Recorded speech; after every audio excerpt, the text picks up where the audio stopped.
Suzanne, it is a great pleasure to have the chance to interview you. We've been friends for a while, and we both have books coming out within a few months of each other. And I read your book, The Inclusive Language Field Guide, through and through. Here's the evidence. Makes me so happy when I see people like that with my book. Um, I really enjoyed it. So I'm excited to talk to you today about how language is changing to be more inclusive and respectful. I am excited to be here. And I love the journey that we've had with my book, where you were like, I wish I could have you on the podcast. And, I thought, actually, I think my book is very Buddhist in its underlying precepts. I thought, I mean, I'm not going to force my way on.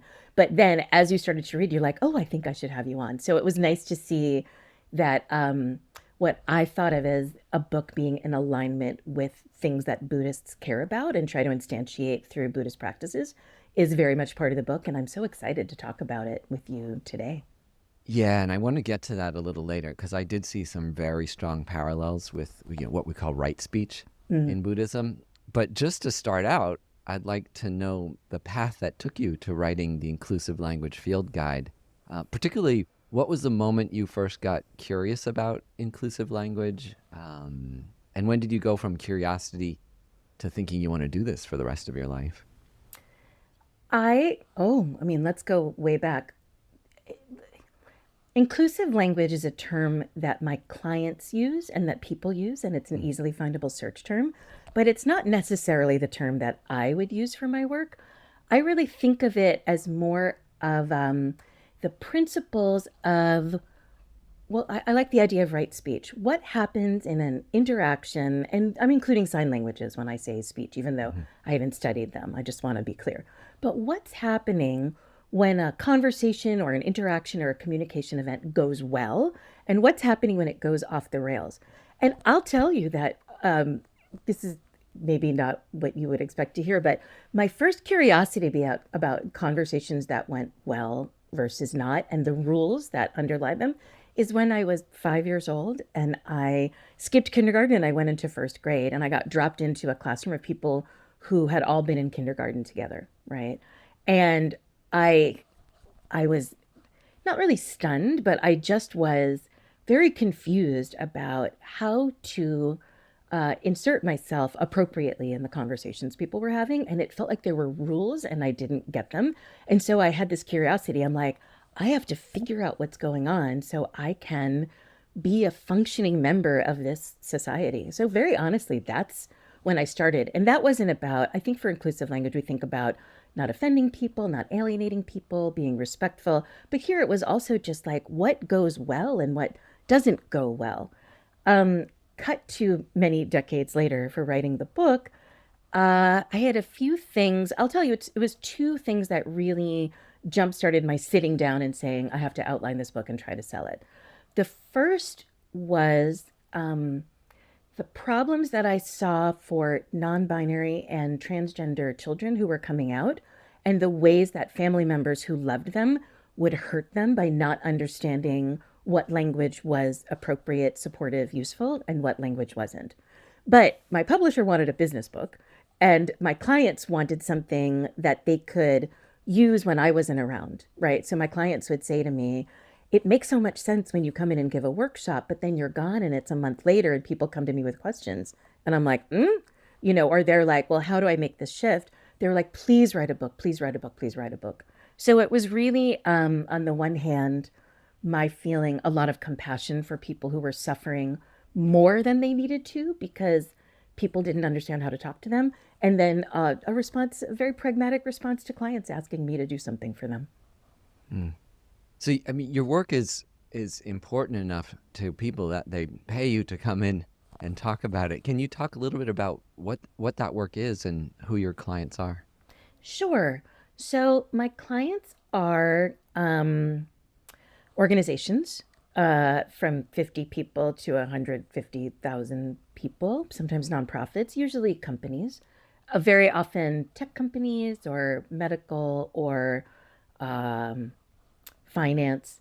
And they have a problem that they're having a hard time solving. And they know through reputation, most of my business is through referrals. Now I'm prominent enough that people find me just by search terms, which is exciting. But for a long time, it was referrals. It's like, oh, Wertheim has the science that will actually help you solve the problem. So, problems that people have, for example, are how do you run a job interview that doesn't alienate candidates you want to bring in? If you've got a multicultural team or department, how do you make sure that people aren't accidentally having culture clashes that they don't recognize? Um, how do you create communications? A website, a marketing campaign, a video campaign, press releases, internal documents that are in alignment with modern etiquette and also aligned with your company. And it turns out that there are linguistic principles that can help people in those situations. And was there a moment in your life where inclusive language had some big impact on you? I don't know if it was a mistake or a way you helped somebody, but was there some turning point for you personally? I mean, I am so grateful in many respects to the graduate education that changed how I see the world. So, in a lot of respects, even though it was torturous in many ways and so stressful, and I was so impoverished and it was so difficult, but I still see it as a luxury that I could take years to really look at and identify the patterns of the world and see them with clarity. So, I feel like I was in a fog for a long time. And then I got this education, which I continued with self education with my research. And that enabled me to see patterns clearly. And what really happened is with the patterns, I started to see unfairness with a clarity that I hadn't seen before. So much unfairness, so much injustice, so many little cuts, death by a thousand cuts. Some of them are mistakes I put in the book. The book is a short version of my own learning journey, right? This is like, I started where many of my readers are coming from. Like, oh, what? Like, they're just being oversensitive, or I wouldn't mind if someone said it to me, or these are all things that I've thought. And then by learning the patterns, learning the impact, it so drastically changed how I understood the world that I couldn't not address the harm that people do in language. Harm mitigation became the cornerstone of my work. So I used to do it in terms of what we call language endangerment and language revitalization. It felt so unfair to me that societal pressures would cause a language to shrink, shrink, shrink, shrink, shrink, and disappear, and all that's lost in that. So that's what a lot of my focus was when I was an academic. But I still would teach these big intro courses where I was just trying to. I had people for 12 weeks or 15 weeks. How can I get you to see the world the way I do? I feel like I have x-ray vision. How much x-ray vision can I give to people? Because when you can see through to what's actually happening, you can start to produce language that's in alignment with your good intentions. Whereas if you're in the fog, there's a much better chance that your language will not be in alignment and may land badly and have effects that are not the effects that you want to have.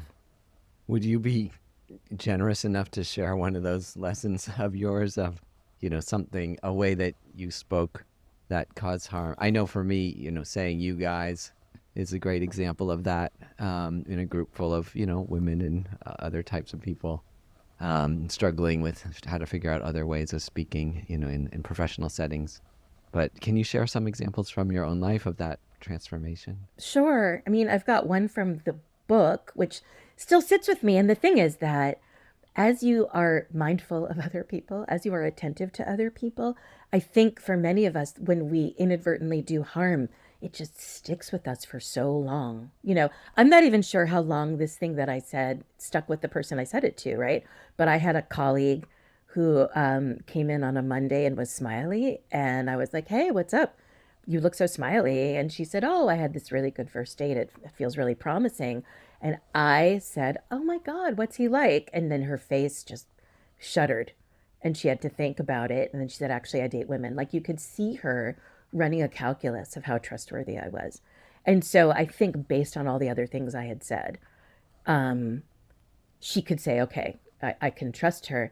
And I was just so horribly embarrassed because there I was teaching about language. This is early enough that we weren't saying LGBTQ plus, but I was teaching about what we call heteronormative language, where in the world is set up in many ways and it's slowly shifting, but the world is set up with the assumption that normal people or everybody is heterosexual, right? Or, and the thing we're talking about now more is everybody is a normal person is cisgender. Like the default human is cisgender, is born into a sex that aligns with their gender identity or is assigned a sex at birth. And so I just am so grateful to her because it was such a wake up call that when I went on autopilot, I just assumed, I just made an assumption, and the assumption was wrong. And so it started to alert me to, okay, there's a theory that I'm teaching, and I'm teaching people studies, but how am I implementing it in my own practice? And conversely, I'll tell you one that happens to me a lot, less now, um, is the word exotic, which feels Mm. very innocuous to many, many people who have not themselves been called exotic. But I could tell you offhand 3 times I was called exotic, and it's already decades ago. And it felt so hurtful because I felt like I was a part of the group of the people who were calling me exotic. I felt very in group, and by exotic, they were really othering me and sometimes also sexualizing me. You find very often it's women who don't look white or people who are perceived as women who don't look white have the exotic label put on them. And it can be so unpleasant because you're just like going about your day and somebody drops this bomb on you like, oh, I see you as different. And it's like, oh, it really stops you in your tracks. So these are 2 small words. I said he is it's as short as a word can get. 2 letters, 2 phonemes, so short. And then exotic, just a single word. Mm. And the ripple effects are really serious and really negative. It's very kind of you to be so vulnerable sharing your stories like that. I think for myself, the one that you give names to all of these things, which I love in your book. One of them is unconscious demotion, where you assume somebody is, a less senior rank in an organization, like a nurse instead of a doctor or something. I know I've done that. I think in universities that happens to me sometimes, where, I'll assume someone is a student and say like, "Oh, are you a student here?" They'll say, "Oh, I'm actually a professor." So what I like about your book is that there wasn't anything new for me in the book, but it gave name to so many things that I've struggled and I've seen people struggle with over decades. And I like this unconscious demotion, because my ad hoc solution to unconscious demotion is always assume the person is the highest rank in the organization. I'll say, "Oh, are you a professor here?" Or are you the product manager or whatever? Um, but yeah, can you talk a little bit more about the unconscious demotion and some ways of working with that? Sure.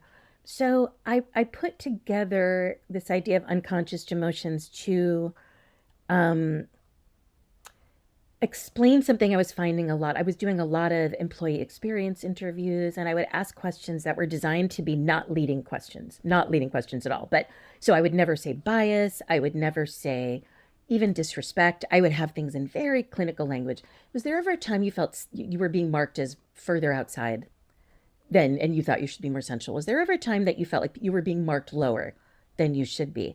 And these stories started spilling out of people who years later felt so much pain about being misrecognized and assumed to not have this job that required all kinds of education and all kinds of interviews they had to jump through. And it's so like high level work. And so I found the patterns about who was being unconsciously demoted, and I realized it was related to these mental models that we have of the world, which was based on our input, right? So it's this cycle of the world tells us that doctors are white men, the world tells us that architects are men, the world tells us that lawyers are white people, the world tells us, here in the US where I'm speaking, Mm. right? And so there are all of these things, and especially I found that people who were seen as female were assumed to not be technical, right? So in technical roles, I mean, I just have so many stories where somebody's like, "Oh, can I talk to a man, and for a tech support or a help?" Yeah. And so I put it all together, and I had it myself as a professor. I used to have a baby face, and I'm not super white looking, even though on the census I'm technically white. But I would have people like textbook people come and wait for the professor, and they're like, "Oh, you're the professor." This is before the internet had photos of everything everywhere. But I'm like, yeah, or people were shocked, like actively shocked that I was a professor. And I'll tell you, my students used to unconsciously demote me in the I talk about being presumed incompetent in the book, right? A Mm-hmm. lot of people who don't fit the prototype for a given high prestige job are often presumed incompetent. And so every time my students would evaluate me, they would say, really knowledgeable or surprisingly knowledgeable. And I would talk to my friends and be like, literally being knowledgeable is the only requirement to be a professor. Like they don't care if you could teach well or depending on the university, right? But nobody screened me for teaching, right? Like literally I had the letters after my name, I had the dissertation, I had the published articles. So it proved I had knowledge. And it was only figuring out unconscious emotions, like 7 or 8 years later that I was like, oh, they looked at me, a short, young looking, brownish woman, ambiguously ethnic woman, and were surprised that I was actually competent. So, what I Mm-hmm. recommend in the book for people, and I give talks on unconscious emotions too, is the more you can switch to open ended questions when you're interacting with people, the more you can avoid transmitting to somebody that you misrecognized them. Right. And so, oh, what brings you here? As opposed to people here. Oh, does your boyfriend code games? Oh, is your boyfriend a musician? Oh, are you the assistant? Like there are so many ways that the assumption can jump out of your mouth. And what I'm saying is with a little attention and some prep work, you can just, even if it's in your head, you can stop it from coming out of your mouth and having the bad impact. It reminds me a little bit of this other point you make when you talk about the word articulate. Mm. You know that people the quote compliments you were getting in your reviews weren't really compliments. You want to comment on that a little bit? You talk about the types of people who are called articulate and how that Yeah. can be problematic. Sure. So, in the book, I talk about making sure that when you're giving a compliment, it's actually a compliment, right? So, I've been called articulate in my lifetime, Yeah. and it's never been an insult. People have been like, "Oh, you're so articulate," or "You were really able to articulate that difficult thing in a way that helped me understand it." But I have Black colleagues who people have said, "Oh, you're so articulate," and the unspoken second part, dot dot dot, is for a Black person, or whatever other word might be in their heads, right?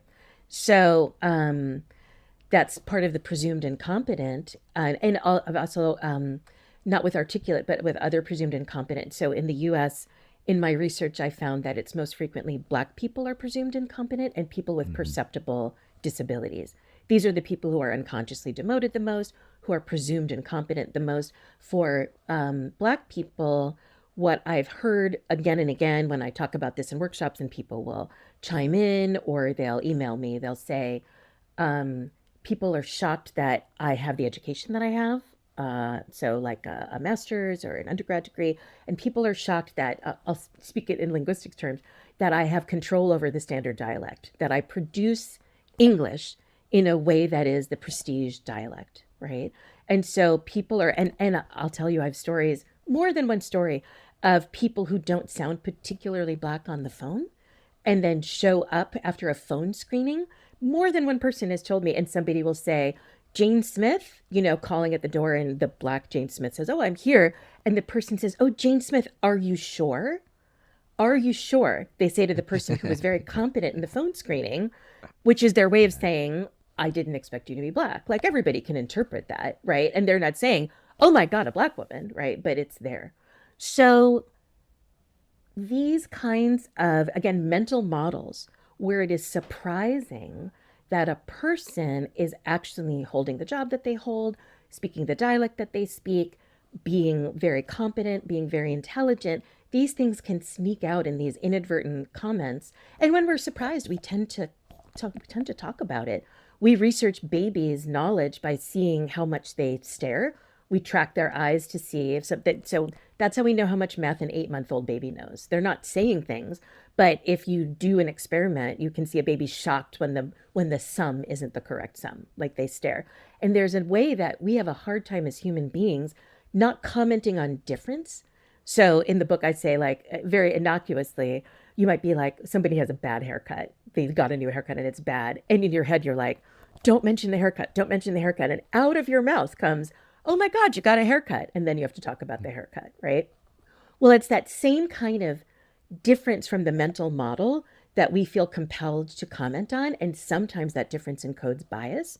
And that's Okay. when it's really not great. And so in the book, I'm trying to help people, and in my workshops and in my articles and newsletter, how can you identify, name it? When you can name it, you can delineate it and recognize it more easily when it happens, and then say, oh, I'm starting to give an unconscious emotion. Let me do this intervention instead. So you talk about this, the compliments that aren't compliments about, say, a black person speaking standard English or white English.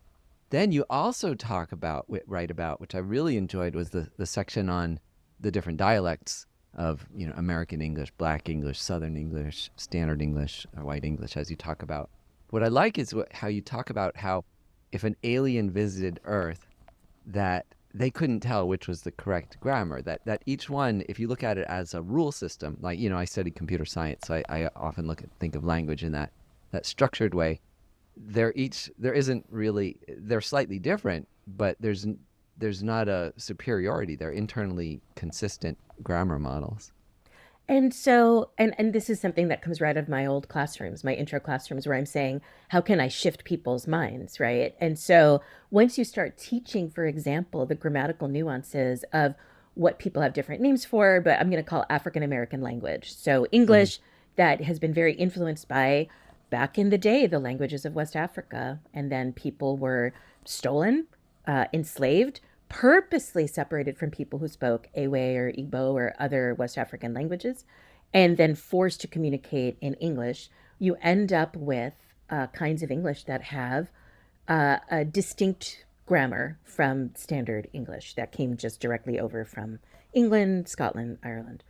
And so if you start to go through, and people, there are very nice articles I used to assign about people who would pretend to speak Black, who didn't actually control the grammatical nuances, and they make the same exact kinds of grammatical mistakes as somebody will make when they speak English and they start learning Spanish or French or Mandarin. It's because it's a grammatically different, nuanced thing.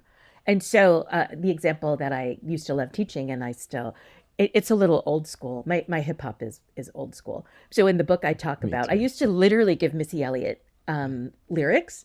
I would just hand them out to the class and make them find the grammatical differences that were coming up in African American English versus standard American English, and then figure out what the grammar was doing.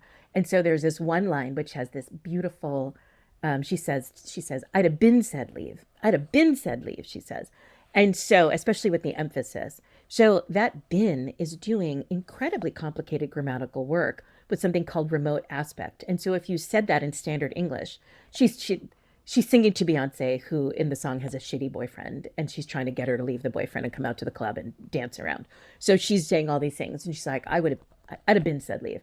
And what she means with that been is, I would have started saying leave a long time ago, and I would have continued saying leave him right up into this day, right? That's literally all encoded in the grammar of that word being used as a grammar word, been.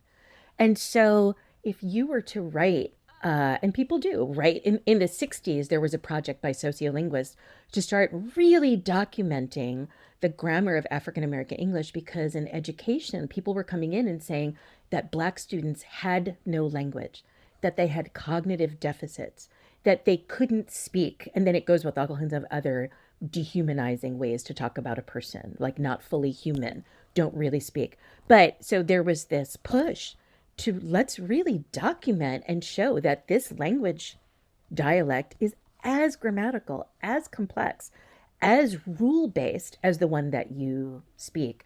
And what's interesting is, with all of that push by linguists for, the 60s is a long time ago, more than 50 years, the overall understanding out in general culture hasn't really shifted, which is a bummer. I wanted to talk to you a little bit about gendered language. For one of this has been, I'm 54, so I think over the course of my life, I've gotten to see a lot of the things that you write about in your book, happen in real time. And my own awakening with that gendered language was actually from a native German speaker, a woman who's a friend, colleague of mine, and I asked her what was the difference when she started speaking and writing English, because she's an author in both languages. And she told me that this incredible story. She said that in German, the reader is male, der Leser.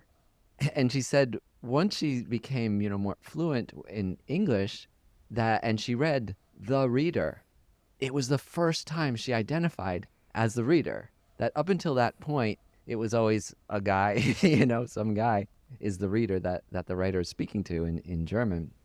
And so that was really the most powerful moment for me, I don't know, 25, 30 years ago, when I saw, how that gendered language feels to somebody. They feel excluded, right?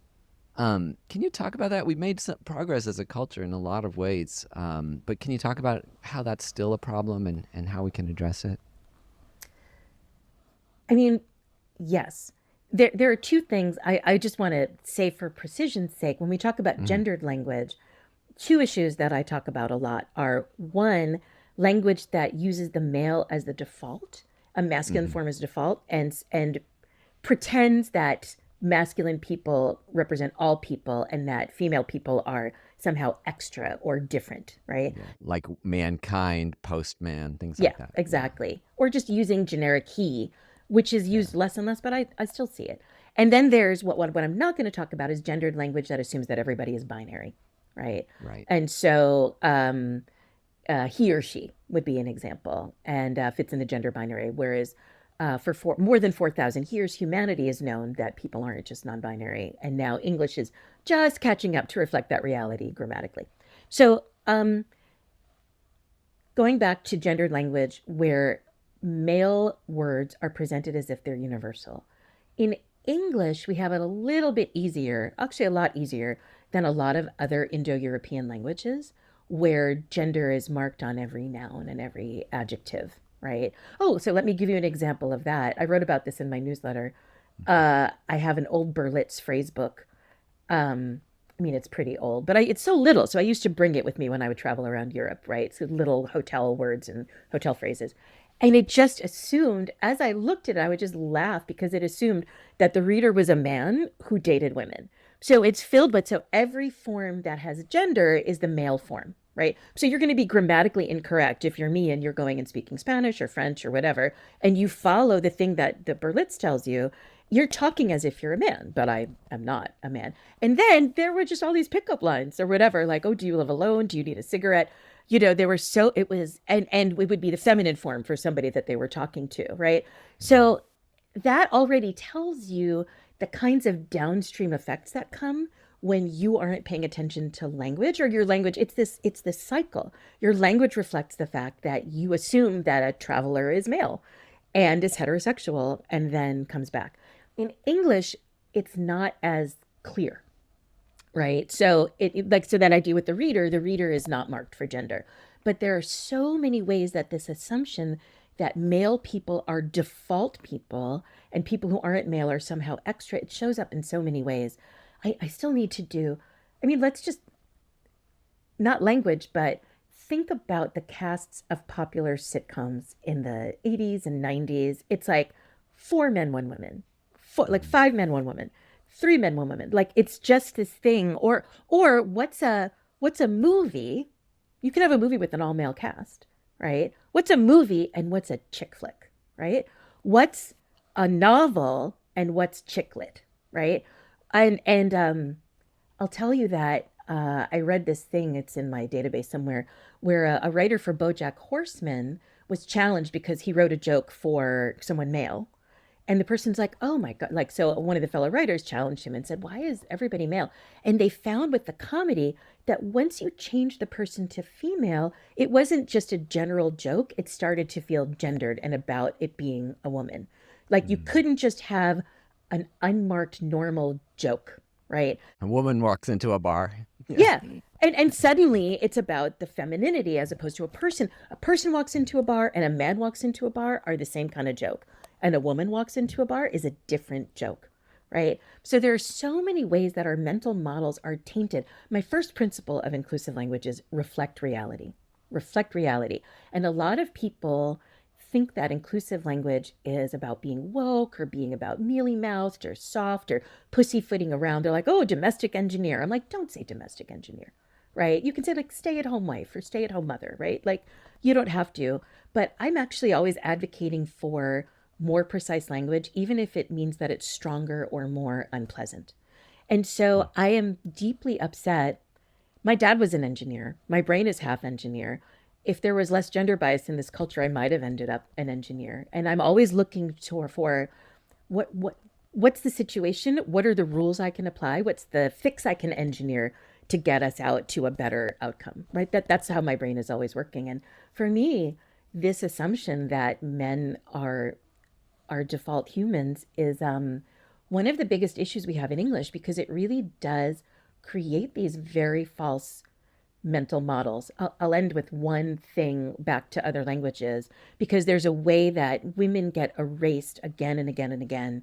I mean, I have so many examples. There's a whole book about erasure of women from data. I had to sell my car that I loved. I used to drive, I think before you knew me, a 2001 Celica, like one of these cars that they soup up a lot in LA. People would be so surprised to see me and not somebody else, the kind of people who soup up that car in LA driving around.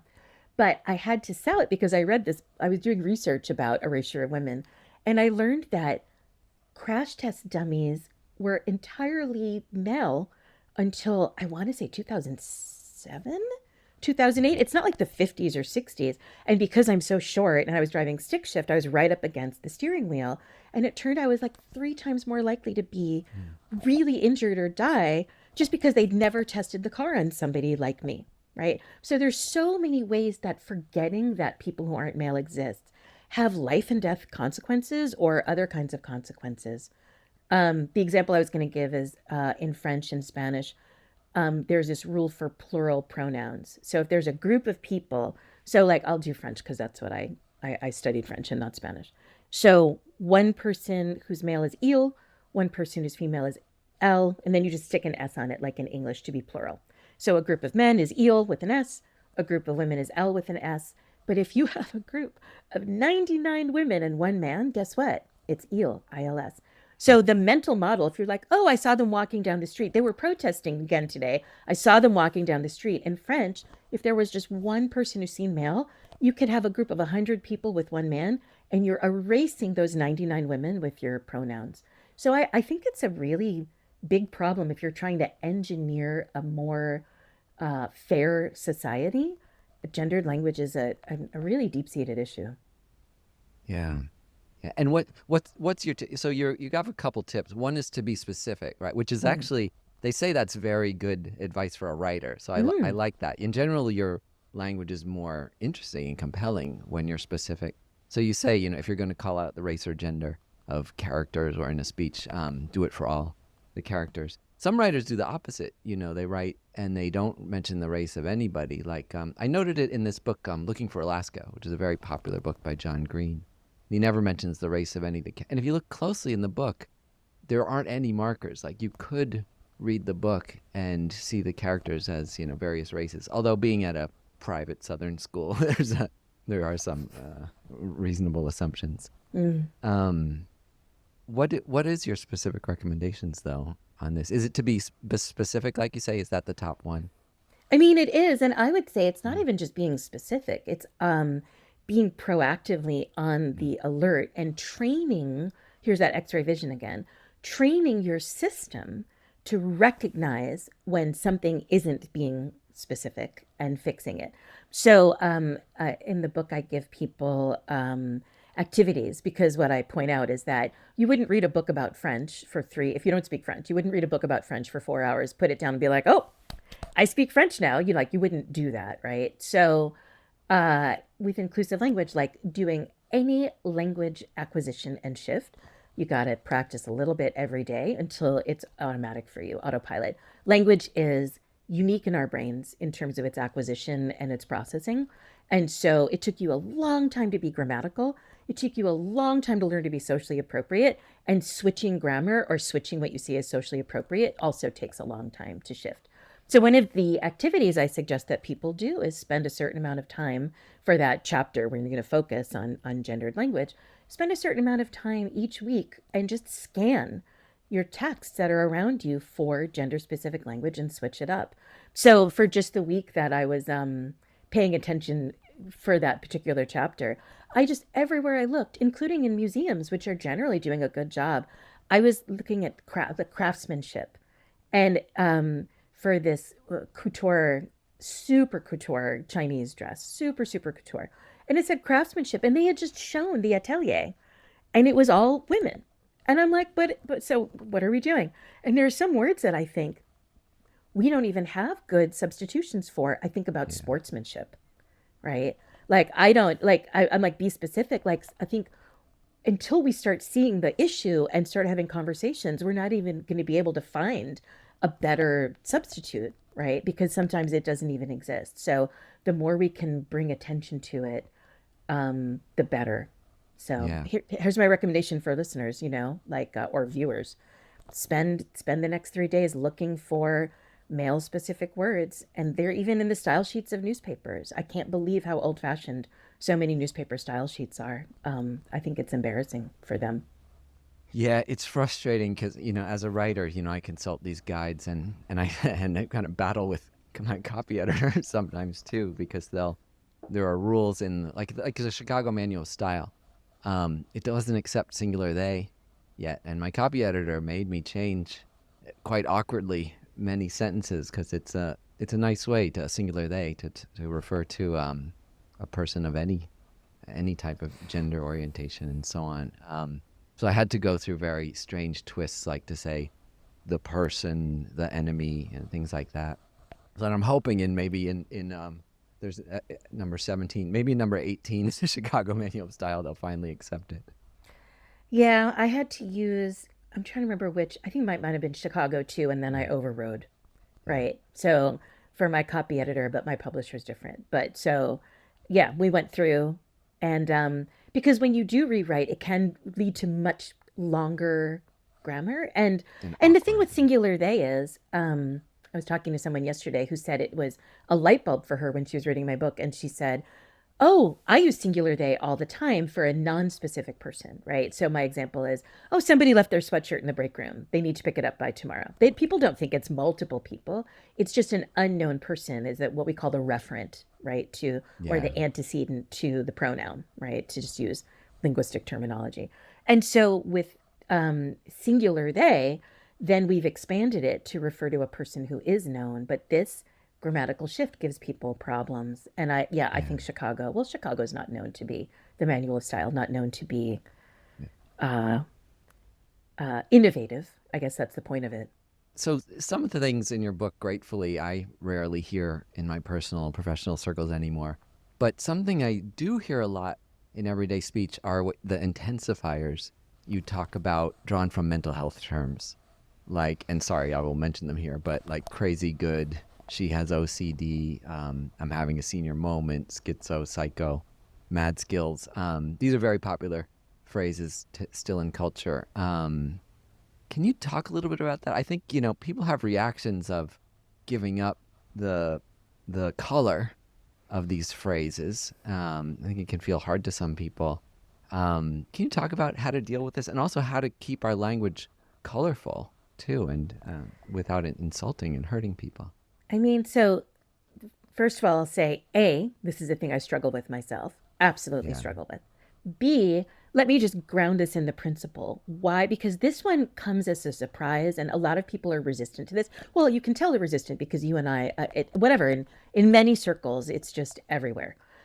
So I'll focus specifically on intensifiers, but I'll say that in the US and many other English speaking places, but my research really generally focuses on the US, we have this tendency to use mental health terminology for people who are mentally ill or mental health issues to intensify something. So it's human nature to want to use a kind of a shocking word to when you want to show how strong something is. And so intensifiers are one of the very few grammar words that actually shift a lot in a language. In most languages, grammar words are pretty stable. We don't come up with new numbers. We don't come up with new prepositions, like we don't come up with new pronouns. Now people are coming up with new pronouns. But in general, we don't. They stay very stable. But intensifiers shift really quickly because there's this human desire to really have very strong words. And that's why we have one of our strongest curses is used as an intensifier a lot, which is fucking, right? It was And we even use it. We have almost no infixes in English when you stick something in the middle of the word, but fucking is one of the few ones you do. Say fan fucking tastic, right? Because it's surprising, because it's a strong word and because it's in the middle of the word, because there's this desire to amplify. So, because mental health issues are so stigmatized, have been stigmatized, are currently stigmatized, and will continue to be stigmatized for the foreseeable future, those words have an element of being very edgy and very strong. And also, there's often an element of being out of control, right? There's the boundaries. Like Chicago Manual Style is the perfect example of something that's like, here are very strict boundaries, and we're within the boundaries. And then mental health terms like crazy, psycho, schizo are about being outside of the boundaries of what's defined as strictly acceptable. So the problem is that, and this was a learning journey for me, people really get hurt. And honestly, especially because mental health issues are so stigmatized and can be very imperceptible, right? You never know who themselves has some kind of traumatic history or somebody close to them has a traumatic history, right? You never know how the word that you're saying lightly might be landing very, very painfully to somebody, especially so many people die by suicide, right? And so, you know, even lightly, I mean, and this is hard for me to get rid of my own thing, but like, oh, I'm going crazy. This thing is driving me crazy. I'm going to kill myself, right? Might just feel like you being like, this is an out of control situation. But for a person that you don't know whose sibling just died by suicide, it's quite bad.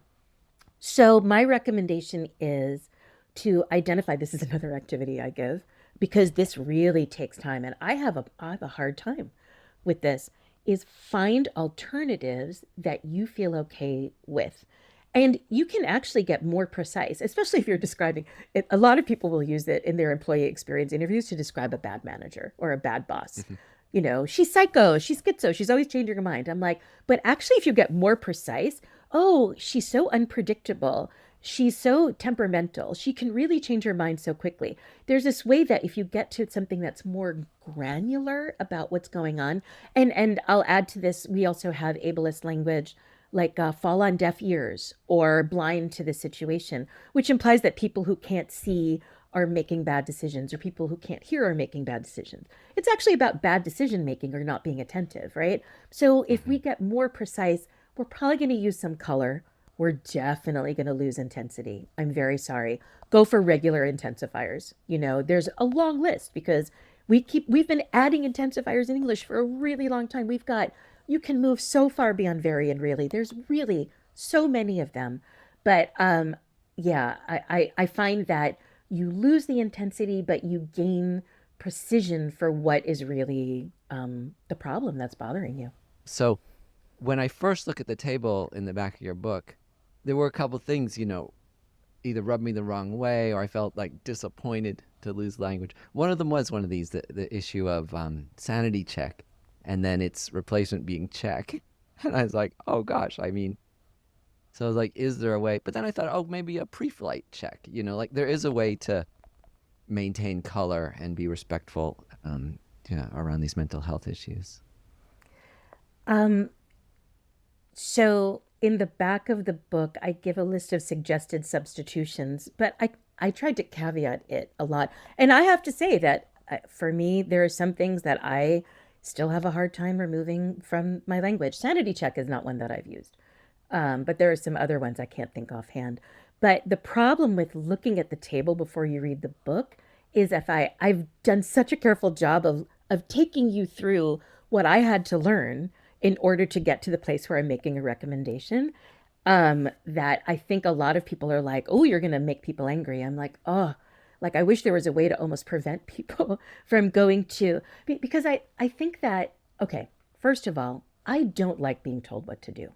And if somebody tells me what to do, my immediate response is to be resistant and say, well, why? And I come to your podcast as a skeptic. I come to the world as a skeptic, and I'm like, well, tell me why. Like, don't just tell me. Don't just tell me, well, I saw it in a vision or I talked to it, like lay it out for me.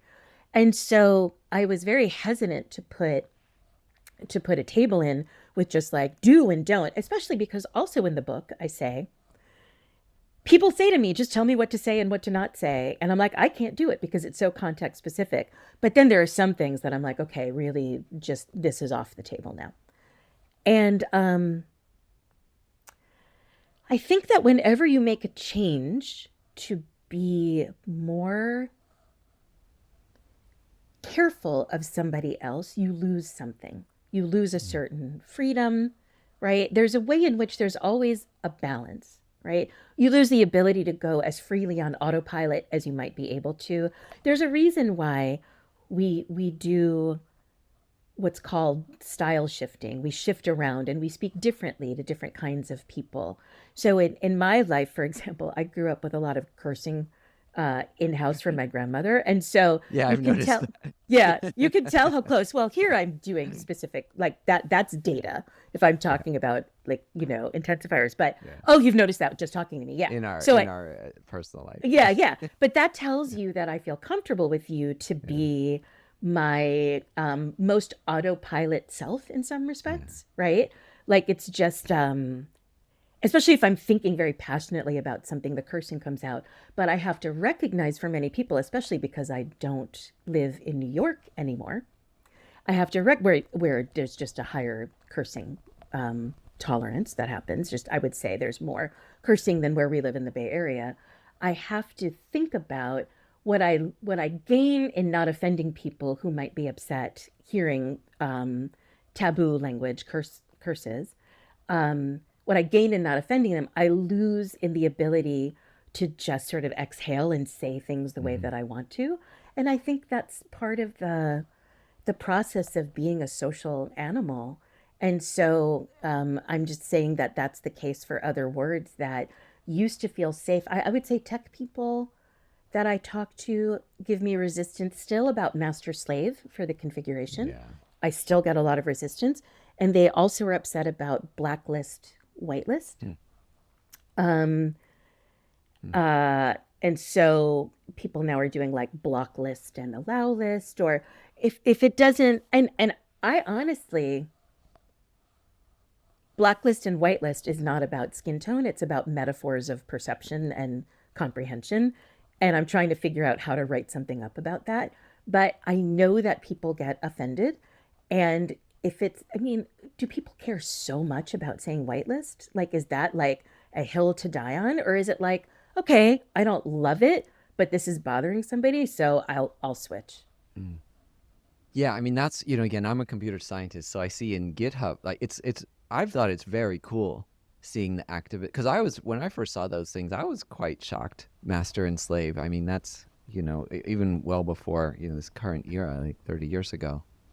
I was really happy to see those changes and same thing, blacklist and whitelist. But it's just habit, right? Like people get used to things, they feel familiar and unoffensive to, whatever a white programmer. Um, but it is, it's insensitive. This is a good transition actually into some of the Buddhist things I wanted to talk to you about because let me have a nice quote from you here. You said, every single thing you say or write can cause a relationship to improve or deteriorate, even in computer code, right? So Buddhist ethics has this core principle of right speech. And it has 4 points. Buddhism is very good at these enumerated lists. It has 4 points. Speak truthfully, speak gently, not harshly. Speak in order to bring people together. That's kind of my favorite one, actually, not to pull people apart. And speak purposefully. I know you're not a Buddhist or whatever, so, but can you talk a little bit about how these principles of your book overlap with these, millennia old principles of how to speak compassionately? I'm not a practicing Buddhist, Mm, but when I was 11, I went to my parents and said, I believe that I'm agnostic. I was a lonely child who did a lot of reading. And I read for a book report Siddhartha, mm, which changed how I looked at the world. And I also learned about agnosticism. And I went to my parents and I said, I believe I'm agnostic with Buddhist leanings, and I don't want to go to religious school, and I don't want to have upcoming religious rite. I would like to opt out. And they said basically, best of luck to you. And that's not happening. And I went through the pathway, but I've been on meditation retreats. I've Mm. done reading. Um, my meditation practice comes out of South India instead. That's the one that works best with my own mind body. But I haven't been to Dharma talks for a while. But there are Mm. ways in which now, especially as you talked about those four principles, there's a lot of ways that Buddhist precepts are sort of underlying. They're not my everyday practice, but they seeped in a long time ago and have been there. Um, every single one of the principles that you mentioned aligns with one of my principles of inclusive language. So why don't you say one principle at a time and I'll translate them into my principles so No, I I don't have to will. remember them. Yeah, no, I will. And there's another thing about language. Boy, I could talk to you for like 3 hours about this stuff. But another thing about language is that the Buddha didn't call his system Buddhism. He just called it Dharma, the truth. It's supposed to be just principles aligned with reality, inner and outer reality. A quote from one of my favorite teachers, he said, as long as you call yourself a Buddhist, you are not yet a Buddha. Well, comparatively, in the work that I do, it's the same. I give courses on ally work. How can you move from having good intentions to actually implementing them and when you see bias in action? And I say, I recommend not calling yourself an ally. It's like calling yourself a good friend. Or an example that somebody gave is a good lover. You're not allowed to walk around saying, I'm a good friend or I'm a good lover. That must be bestowed upon you. You can't use the self label. And I'm like, just talk about the practice. I'm like, talk about Mhm. doing ally work rather than. So I think it's a similar thing, right? You don't label, you practice. There's, I don't know if you know, but I studied animation, film animation. And Chuck Jones was one of my heroes, like the animator. And he said something I really loved about language. He said, certain words are gift words that you can't say them about yourself. And he listed that as animator and artist as those examples. Like you kind of want to wait until other people recognize you. But I think that's very nice the way you expand that to ally lover is very, very funny and good one. Date in Um, LA long enough, you get to hear it all. Oh God. Oh God. I can walk you through those principles. I don't want to get too mired down, but they were speaking truthfully, which is Reflect reality. My very first principle, reflect the yes, reality. speaking gently, not harshly. Recognize pain points, draw people in. There you go. Speaking to bring people together, not push them apart. Draw people in. And speaking purposefully. The non-virtue there is gossip. I can't believe it. It's kind of speaking like it's so incredible that we can speak from the Buddhist view. And you really want to use the power of your speech for something good in the world, in general, to bring people together, to create meaning, to help others.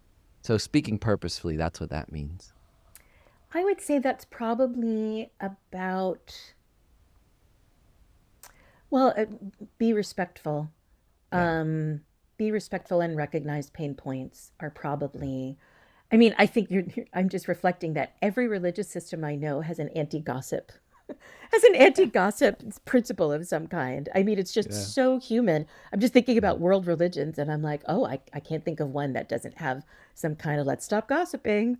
Yeah. So, It yeah. is it is funny, but you could see if you look at your mind, you can see what there's different types of gossip. There's chit-chatting about people that helps keep you informed about what's going on. And then there's chit-chatting about people where you're talking about, their flaws and their private experiences and so on.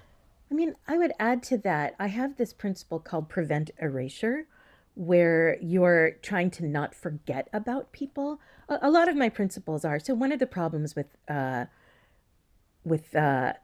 language as it's been used is a lot of people, it was okay to forget about them or it was okay to be disrespectful of them, right? And so in my lifetime, there are so many kinds of people. So I gave that example. I forgot about lesbians and I said, hey, just in that moment, I didn't forget about lesbians generally, but in that moment, I was like, hey, what's he like? Right. And I showed that my worldview wasn't including the person that I was talking to. And there's a way that gossip is that same kind of forgetting about the consciousness and the perspective of the other. Oh, incorporate other perspectives, I'm sorry, is another principle of mine. So it's say, don't erase people, incorporate other perspectives, recognize pain points are all for that speaking purposefully. How can I make sure that I'm remembering a certain kind of person exists when that person is different from me? And this takes, again, a lot of work, and I am still far from perfect. There are times, but uh, luckily, I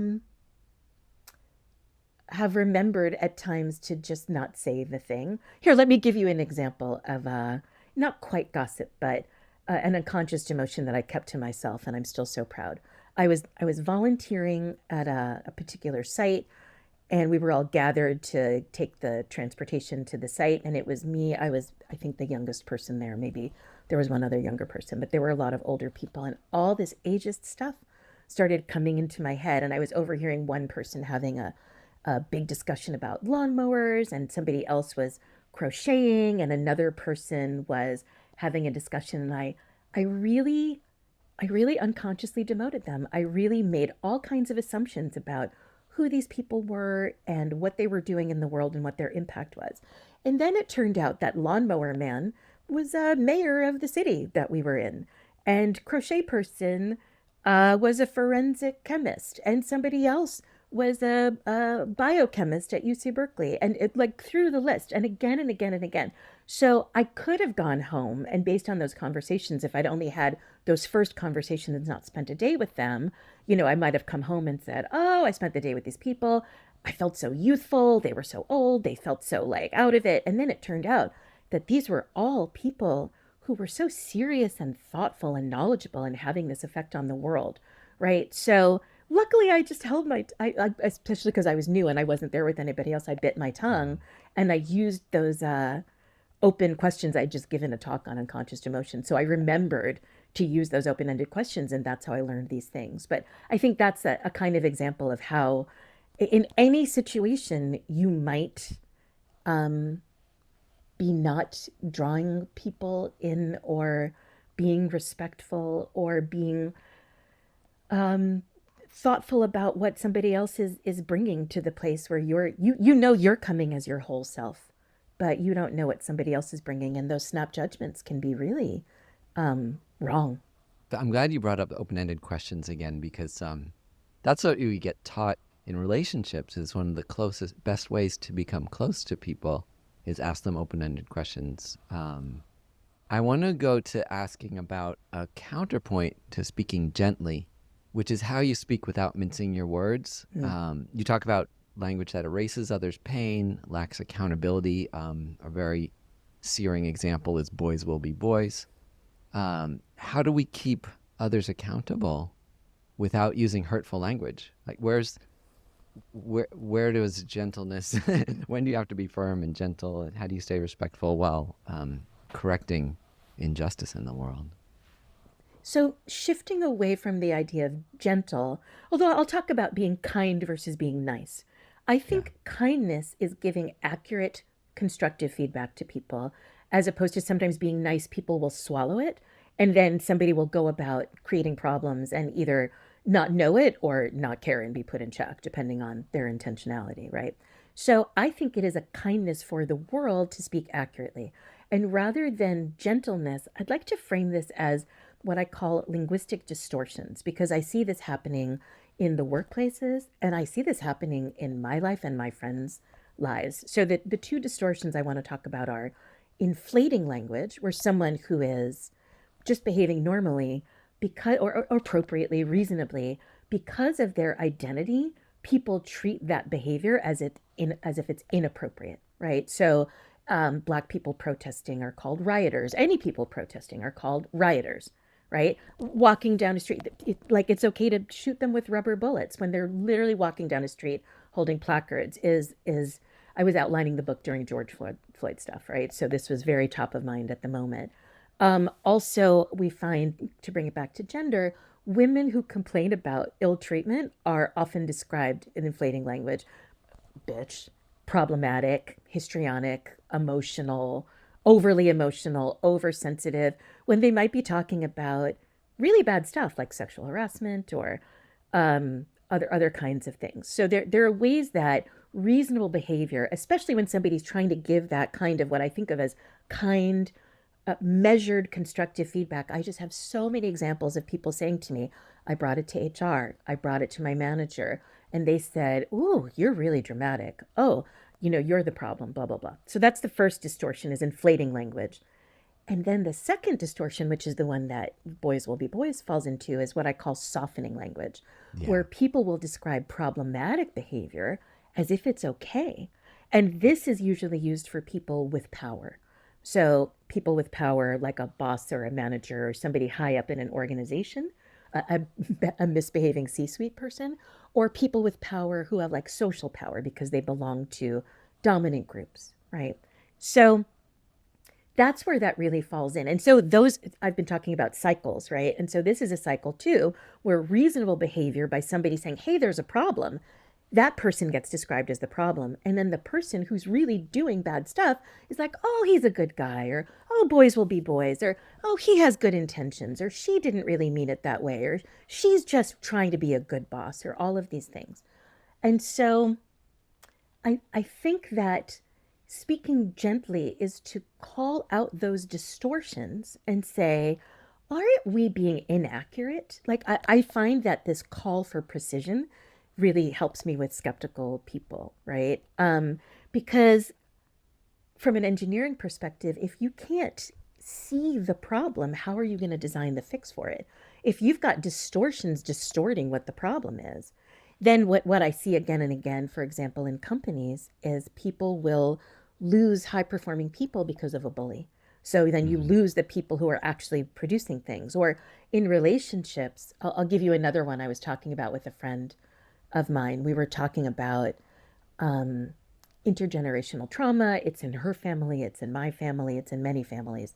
And what were her husband's family, my partner's family, what are parenting things that were trauma response rather than nurturing?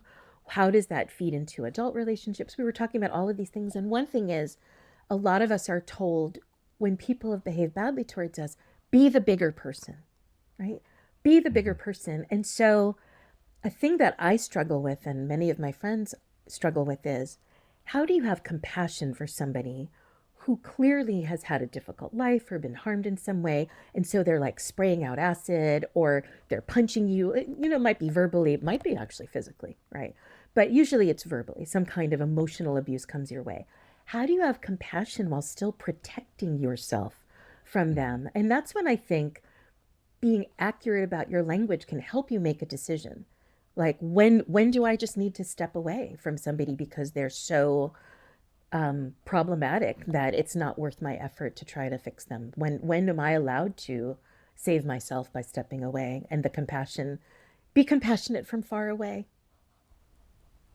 Yeah, the Buddhist definition of compassion, is wanting others not to suffer. So it doesn't mean being a punching bag or allowing yourself to suffer. Like, the most compassionate thing in a situation where someone is abusing you from a Buddhist perspective is to get the heck out of that situation, for both of your benefit, for yours because you're being abused, and for theirs because it's very bad for them to abuse. So, both things need to be addressed, and I think that's very important. I think a lot of people get confused about compassion and give up their agency.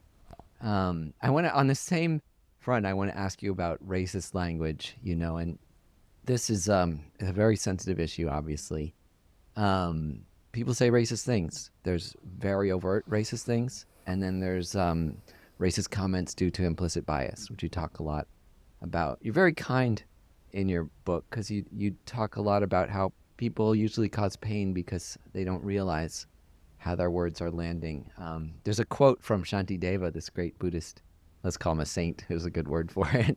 A great, and he said, "If suffering were created by choice, then no one would suffer." This is one of my favorite quotes. It's so powerful. But how do we keep people accountable? Someone, you have an example in your book. Someone says something, a person comes back quite forcefully, "Hey, that's a racist comment."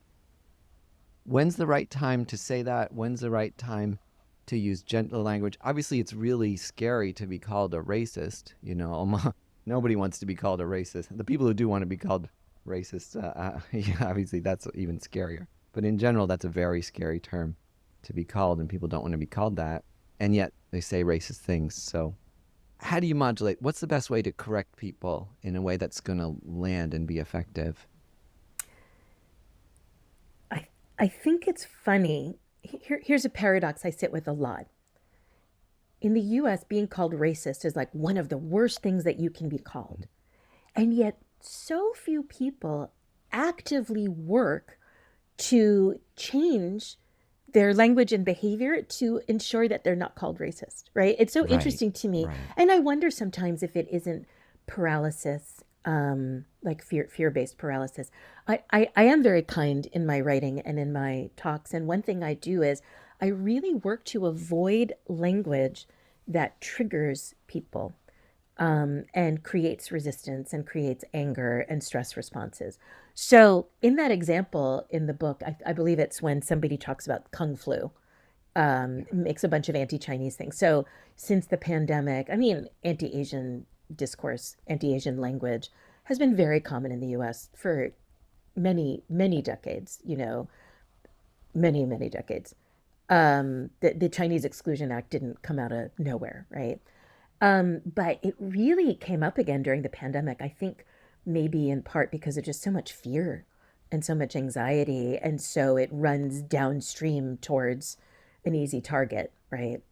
And I was training journalists at the time. And so I was giving examples of like, why are you illustrating this example about COVID on Wall Street with people in Hong Kong? Like they were using these fear mongering or fear based example. It was not good.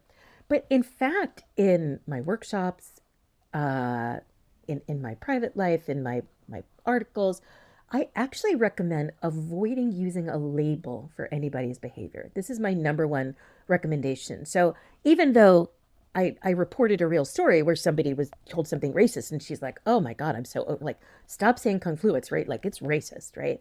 I actually recommend never saying racist to somebody. I have whole slides in workshops where I cross out the words. I show the words. I'm like, does it end in phobic or phobia? Don't say it. Does it end in ist or ism? Don't say it. And I also say, please don't say microaggression. So that's a word that your listeners may or may not be familiar with. But in my experience, just of how things have landed on me, microaggression is bad in two ways. It's bad from the micro perspective. It's bad from the micro perspective because it's often it's really bad things. It's not small at all, right? I've heard things described as microaggressions, and I've said to a company, I think you should start walking that person out the door. I think they have violated their code of conduct, your code of conduct to the point where they should be out the door, right? That's a legally actionable, fireable offense.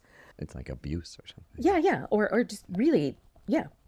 Hara- well, Harassment. legally, harassment is what it would be, legally harassment. On the other hand, aggression doesn't land well on well-intentioned people who just inadvertently said the wrong thing because they don't know it. So microaggression is bad. So I say, don't say that. Never call someone homophobic. Don't call somebody transphobic. Don't call somebody racist. Don't call somebody sexist. None of it, because none of it works. And the label will trigger this terrible stress response. I mean, I personally have all kinds of problems with critical feedback just because of how I was raised. I wasn't raised with a healthy model of constructive criticism. And so criticism of any kind will trigger strong responses in my body. And so I'm always saying this in my workshops. I'm like, you don't know who comes from a background of abuse or a background of unhealthy critical communication. And so even your gentle things might be difficult. So if you're being critiqued for your language and you're having a stress response, one thing I'd like to recommend is take a few days to process, right?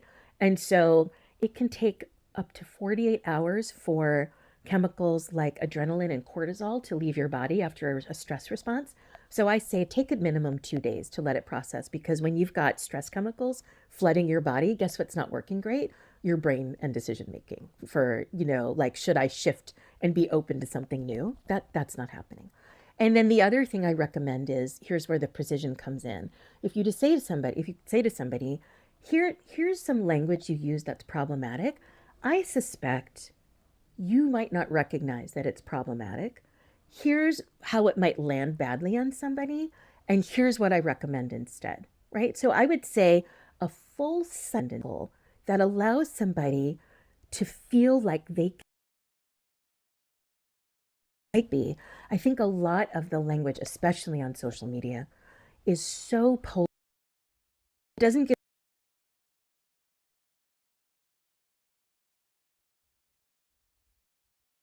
people a place to shift into. And often people will say, do better, or you should know. No, if you want somebody to do better and you know the better thing, please tell them the better thing. And then you know the better thing, please to why, back to skepticism, as you should do this, and here are the benefits, or here are the problems that happen if you don't do this. Then I'm like, oh, fair enough. And then I can start to shift my behavior, or try to shift my behavior. Just because you want to shift doesn't mean it always happens. But if I understand correctly, what you're saying is, how can people who are dealing with oppressive systems and themselves have marginalized identities, how can they use these principles as a tool to give feedback in a way that actually lands? So with these guidelines on avoiding some of these trigger words like racism, are these applied across the board? What if you're a person who's part of a traditionally marginalized community and so on? So this is an excellent question, and one I think a lot of people grapple with. And I want to talk about the difference between in-group discussions and out-group discussions.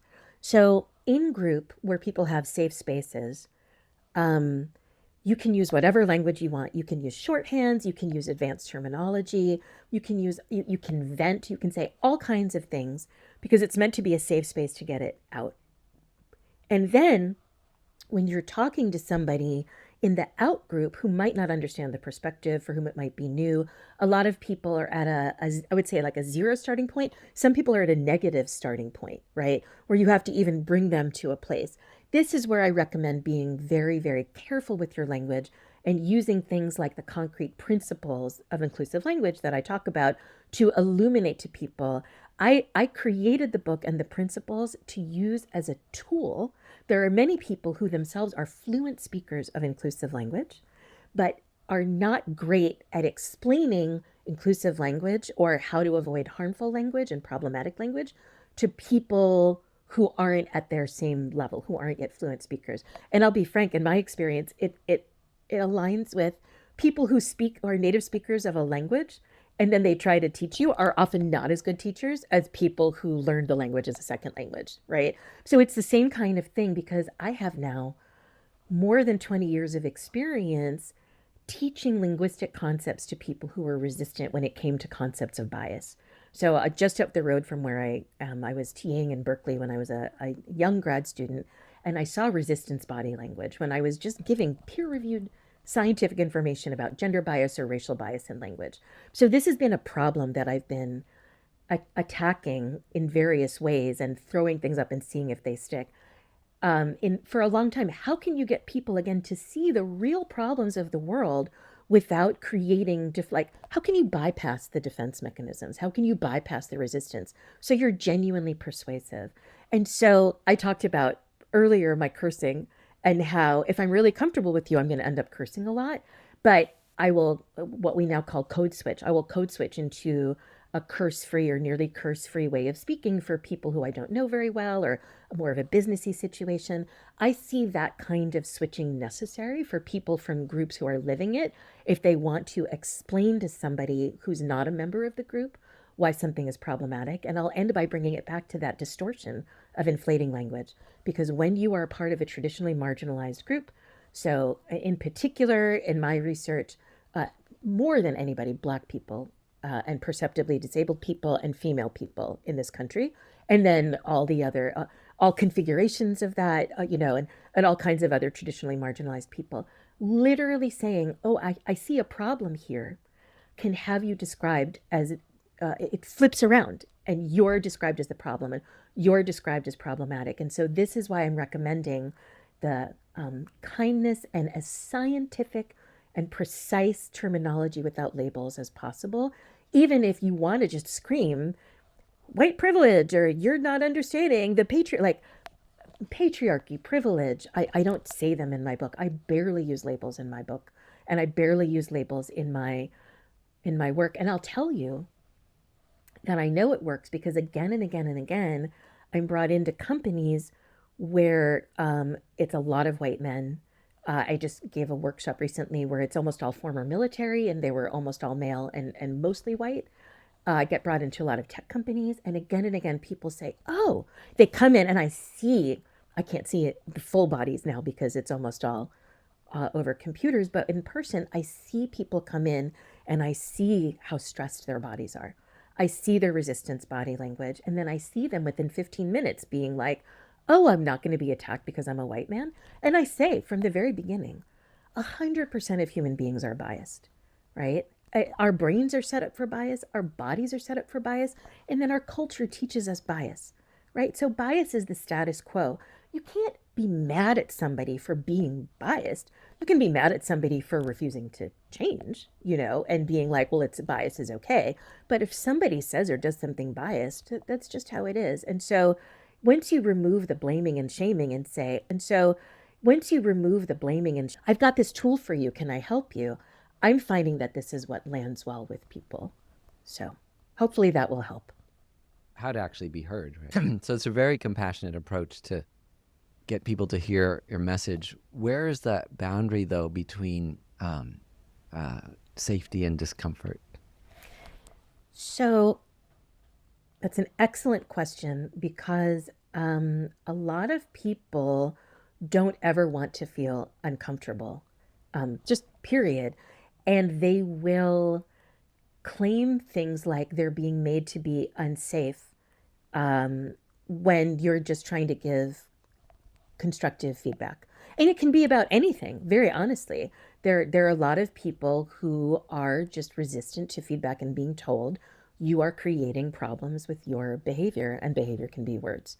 And so they can, a lot of things that will happen are tears, and then you have to go comfort them, and they become the center. That's a very common thing, or being angry, or being, a flip. Oh, well, I mean, so this is a very common thing that happens. It's called Darvo, where people will say it's called Darvo, defend, argue, and reverse victim and offender, right? And so this happens again and again when people feel discomfort. They will often, this is again claiming you're the problem. I'm not the problem. Why are you attacking me? I'm just here doing my job, or I'm just here trying to be a good parent, or I'm just here trying to be a good friend, or whatever. So the more we can recognize that, I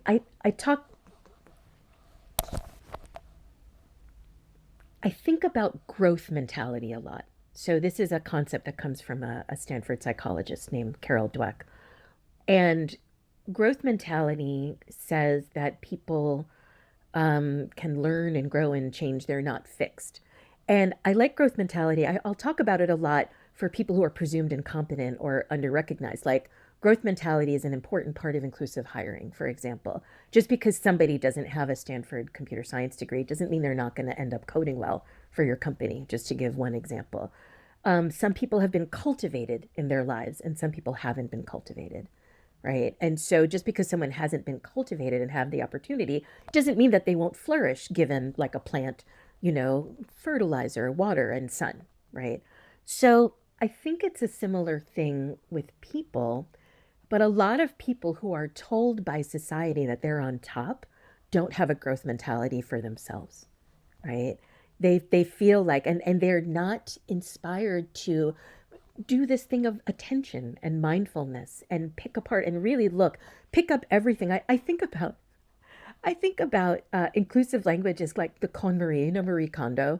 And so the idea is that you clean up your space by picking up everything and seeing if it sparks joy.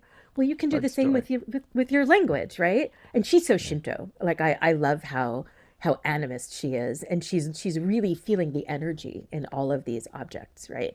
And so I feel the same way about our language, right? You can pick up a word or a phrase and see it does this spark joy? Does it spark joy to me? And does it spark joy to other people?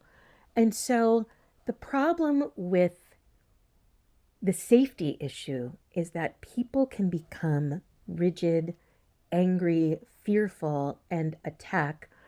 And I think a thing you have to think about if you're a person trying to talk through somebody who was either doing Darvo with you and becoming defensive and saying you're the offender, or is weaponizing their need to stay safe at all times and saying, it's my right to be comfortable. In learning and development, we understand that the only way that you can grow and learn is by having a period of being uncomfortable, right? If you're in a safe space is not a learning space. A safe space is an all you already know it space. And then you can push people. Some people, for whatever reason, get pushed really far into what you can call like a freeze space, or just they Hmm. refuse to hear and they move themselves into the freeze space. But the space that we really want to be in as much as we can is that uncomfortable pushing the edge space. And so the more you can help people do it or be in that place yourself, the better. If you're having an uncomfortable reaction, I think it's good to self interrogate and say, am I uncomfortable because I think I'm a good person and I feel like I'm being told I'm not a good person? Because so many people literally just can't take constructive feedback of any kind and they freeze and retreat. But then they're doing the ultimate disservices to themselves because you end up being left behind by people who give up on you. So there was something in your book that struck me very personally because my sister's autistic, and the ways you talk about autism are ways I haven't seen as much compared to some of the other issues in your book. So I'll illustrate this with a story because the way my sister speaks seems quite strange to your average person. Like, she's an artist, and I was with a friend who had never met her. I found out she was an artist, and he said to my sister, "Who's your favorite artist?" And my sister said, "Myself." And that's very charming to me, as her brother, and understanding how her mind and brain work. But to, most people would consider that like egotistic and sensitive. You talk about this in your book. Can you talk a little bit about how working and relating to autistic people and respecting the different way that they think? Sure. And I want to preface this by saying that I'm deeply, deeply embarrassed by how badly my academic fields have failed to study systematic principles of autistic communication and compare them to what we call holistic communication. So you can't just say neurotypical and neurodivergent, because there are people who are neurodivergent who don't pattern the way that autistic people pattern, right? So you really Right. have to There's a be lot of very, different ways. yeah, exactly. So you have to be very specifically autistic versus not. So for my work, I've consulted with two linguistic grad students who are themselves autistic and studying autistic communication for their graduate degrees. So I was able to fix things that are wrong with what I used to say even 4 or 5 years ago. I used to say very confidently, human beings all this, human beings all that, human communication is this, human communication is that. And I really, taking my own medicine, I was doing a bad job. I was doing a bad job of erasure. I was doing a great job of erasure, but I was doing a bad job reflecting the realities of the world, because I was saying, just like we were talking about gendered language before, that the idea that male people can represent everybody, the idea that holistic communication is universal and represents everybody isn't true at all. And so there are many things that characterize autistic communication, and it's still being studied from a sociolinguistic or linguistic anthropology perspective. It's really in the very earliest stages of being rigorously studied, and I can't wait for a decade from now when there's so much more material for me to draw on. But one of the biggest things is the difference between text and subtext, or being very literal and being filled with hints. So, holistic people, I'm holistic, and so I love language that's filled with subtext. I love dramas that are filled with subtext. I watch a lot of Korean dramas, and Korean communication is often very subtext based, and Japanese stuff is even more subtext based. And so it's really fun for me to try to tease out, oh, what did that guy really mean when he said this thing? What are all the implications? Well, for an autistic brain, those implications can be completely invisible, right? So what we find is that autistic people tend to be very literal. So an example I give in the book, which is all of the stories in my book are real stories. I shift them if they're not public stories, I shift them so they can't be found. I anonymize them a Mhm. little bit, but they're all real stories.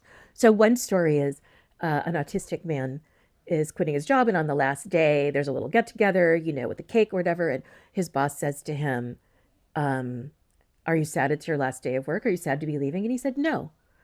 And everybody laughed like it's a joke, but this was no joke. He took it very literally. Literal question: Are you sad to be leaving? Literal answer: No. I'm happy to leave. Like, I'm excited for this next job, and whatever.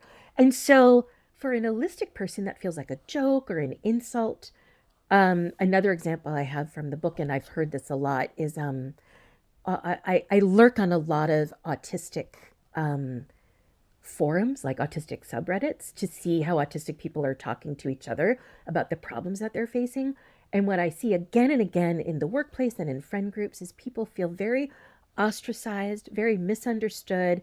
They feel like people see them as harsh or mean or making jokes when they're not, or not getting it, and they're just playing according to the rules of their neurotype, right? This is what communication is, and people are playing with a completely different set of rules, and we're getting this clash. So another set is hinting. So a thing I have in the book is there's somebody whose whose boyfriend's friends don't like her, and they think she's a gold digger. So she's making a lot of statements that to her are simply text. "Oh, I like that handbag. Too bad I don't have the money for it," is the one that came up a lot, because she liked handbags and was saving up money. So in holistic communication, oh, you're with your boyfriend, you're shopping, he has a good job, and you're like, "Oh, I like that handbag. Too bad I don't have money for that." You can translate into, "Please buy me that handbag. I wish you would buy me that handbag," right? But that's not what was being said at all. The untranslated version is, "Oh, too bad. I like that handbag. I wish I had money for it." And the translated version is, "Oh, I like that handbag. I wish I had money for it." Full stop. There's nothing else. So those kinds of culture clashes are something that I'm hoping that people who hear me talk, or who read the book, or who read other things about autism, start to recognize when they're actually in a systems clash, and they can't be using the same rules, the same interpretations as they would for other holistic people. There's somebody, uh, I'll just say, okay, I mean, I'm not giving anything away. There's somebody at my publisher who every time this person emails me, I have felt very offended. Mm. Every single time. He has managed to offend me every single time. And now with I went and I looked at LinkedIn posts and other things, and I'm like, "Oh, actually I think this is patterning as a spectrumy way of writing." And I pulled a lot of negative implications out of his stuff. And once I read it from an autistic literal lens, I felt a lot better about it. I don't want to armchair diagnose anybody. This is a thing that happens a lot. And I see autistic people complaining about armchair diagnoses that somebody's on the spectrum. But having said that, if you just want to relook and say, is this person being literal? Am I pulling hints out that aren't there? I think that can facilitate a lot. And with your sister, why create art if you don't love the art you're creating, right? From a very literal perspective, if you don't love what you're doing, especially if it's art, why do it? Yeah, exactly. Love yourself. My last question for you, Suzanne, is what you still want to learn about inclusive language. Nobody has asked me this. That's a good question. I have to figure out how to get plugged in to younger people now that I'm not teaching at university anymore.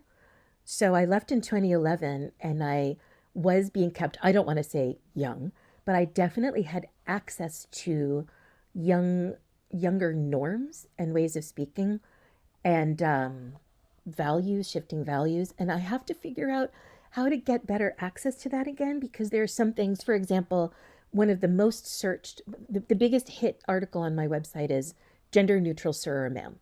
And people are searching, and like 800 people a month come to my website from Google searching for it. And the answer is, yeah, we don't got one yet. Like, best of luck, but I think that young people who understand that a lot of people are non-binary, um, and people, especially in the American South, where it's common to address people respectfully, I think people are going to come in grassroots ways, natural ways, not what we call language engineering, where you've got a top-down decision and people make a top-down decision and implement it, but in more grassroots ways, I think people are going to be coming up with really, really good solutions for things that people in our generation are struggling with.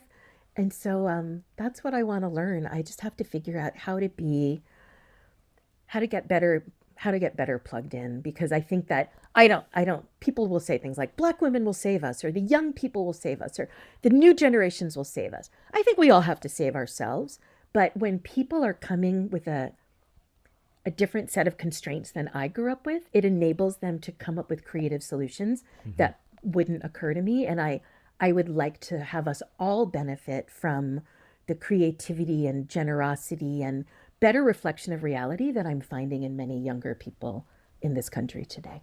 Yeah, and they come to it for you and I, we see a revolution in language over the past 30 years. For them it's the baseline and Mm-hmm. it can be greatly improved. So Mm. that's a great answer.